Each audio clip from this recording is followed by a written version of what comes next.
Hello everyone, नमस्ते। हम इतना ज्यादा टोल टैक्स देते हैं, क्या आपको पता है कि आप अर्न कर सकते हैं टोल टैक्स से? कैसे? By investing in infrastructure investments trust InvITs. ये म्यूचुअल फंड की तरह है जिसमें इन्वेस्टर्स का पैसा पूल करा जाता है और इन्वेस्ट करा जाता है इन completed or under construction infrastructure projects like highways, roadways, telecommunication lines, irrigation facilities, electricity generation projects, etc.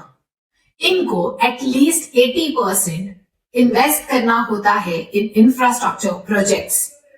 इनको at least 90% of net distributable cash flows distribute करने होते हैं इन्वेस्टर्स को।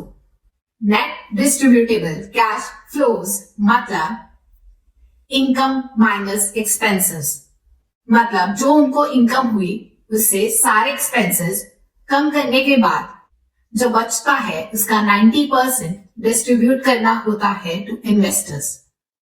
मतलब आपको रेगुलर इनकम होती है plus capital appreciation.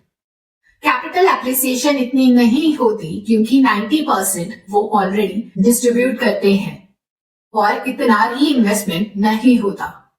Some of the InvITs are listed on stock exchange.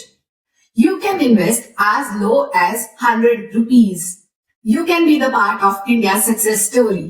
आप diversify कर पाते हैं portfolio since they are listed on stock exchange.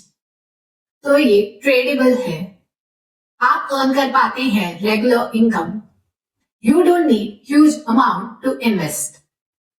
But इनके कुछ डिसएडवांटेजेस हैं, जैसे कि आपने देखा होगा कि बहुत सारे इंफ्रास्ट्रक्चर प्रोजेक्ट्स डिले हो जाते हैं जिसकी वजह से अनप्रेडिक्टेबल कैश फ्लोज हैं। लिमिटेड चॉइसेस, ज्यादा इन्वेस्ट लिस्टेड नहीं है। लो लिक्विडिटी, क्योंकि बहुत लोगों को इसके बारे में नहीं पता। Thank you.